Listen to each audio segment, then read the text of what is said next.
Have you ever been told you're, I don't know, a little too quiet, maybe even antisocial, just because you genuinely enjoy your own company? Well, what if I told you that preference isn't some kind of social flaw at all? What if it's actually a sign of a highly active, really intelligent mind? Let's dive in and explore the real power behind choosing to be alone.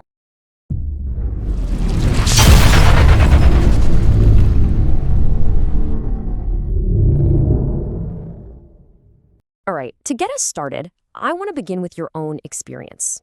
Because this whole idea, it really boils down to one simple personal question that might just hit home for you. So just give it a second of real thought.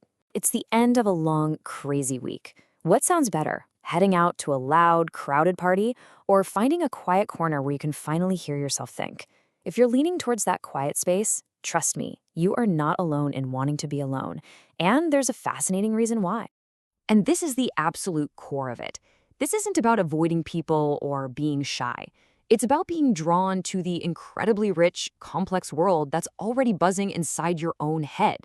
For a lot of us, that internal landscape, with all its ideas and connections and daydreams, is just as engaging and, honestly, sometimes a lot more engaging than nonstop social chatter. Now, this brings us to a huge, huge misconception that society has about spending time by yourself. We have this tendency to mash up the act of being alone with the feeling of being lonely.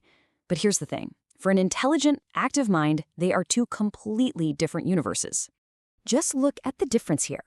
The myth, on the left, paints this picture of loneliness as a negative thing, sadness, isolation, being cut off. But the reality, over on the right, is that solitude can be an active, incredibly productive choice. It's the time you set aside for intense focus, for recharging your mental batteries, and for connecting ideas in ways that are just impossible in a noisy room. So if it's not about being lonely, then what is it really about? The key is to completely reframe how you see solitude. Stop thinking of it as an empty space that you need to fill.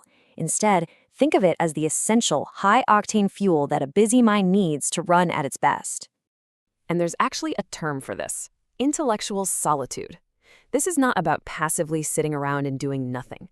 Oh no, it's a very active mental state. It's that dedicated time a busy brain needs to sort through all the data, to untangle really complex problems, and to have those amazing aha moments. Like when you finally cracked a puzzle after stepping away from it, that's it. It's the kind of deep, focused state that allowed minds like Isaac Newton to literally change the world while he was in isolation. And this phrase right here just nails it. It perfectly explains the problem with too much socializing. For a mind that is constantly buzzing, connecting different ideas, small talk can act like a thought flow interrupter. It just shatters that delicate chain of thought you were building, and that can be genuinely frustrating. So how does this whole fueling process actually work? Well, it's kind of like a simple 3-step cycle. First, you reduce all the social noise around you. That gives your brain a clean slate. Second, in that newfound quiet, your mind is finally free to do what it does best: connect seemingly unrelated concepts. That's where real creativity is born. And finally, that whole process recharges your capacity for the deep, focused thinking you need to solve the really big problems. Okay, so when you start to understand all of this, you can't help but see this trait in a completely new light. It's not a bug, it's a feature. It's not a flaw you need to fix, it's a powerful tool. You could even call it an intellectual superpower that you can learn to use. I absolutely love this quote because it just captures the whole idea so perfectly. Solitude isn't emptiness, far from it. It's your personal workshop, it's your laboratory, it's the studio where you get to build and tinker and create without anyone interrupting you. So at the end of the day, the biggest takeaway here is to just embrace it.